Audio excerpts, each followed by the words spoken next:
When I came out of high school, I had AP Calculus credit, and my university was on a quarter system. And when I looked at the schedule, I wouldn't have been able to take Calc 2 until the third quarter of my freshman year. And so I made the bold decision to just skip Calc 2 altogether and take Calc 3 for my first quarter at the university. When they released the schedule, before professors were assigned, there were 25 people or so in my class, and after they announced professors, there were 8 people left. I was the only freshman.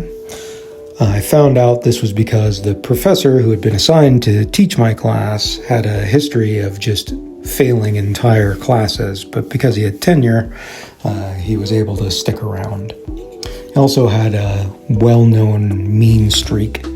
He's an Oxford-educated PhD, right down to the tweed in the elbow patches on the old jacket. So he showed up on the first day, walked straight to the chalkboard, didn't introduce himself, and just went right into it.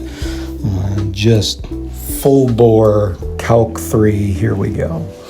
And after a while, the one woman who was left in my class, this professor also had a reputation for sexual harassment,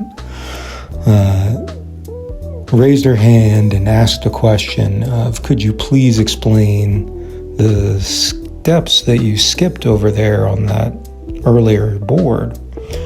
And professor turned around and, with as much contempt as you can possibly throw at a college-age kid, he said to her, "You can find it in any elementary school algebra textbook." And then he went back to what he was writing. I don't think she asked a question for the rest of the quarter.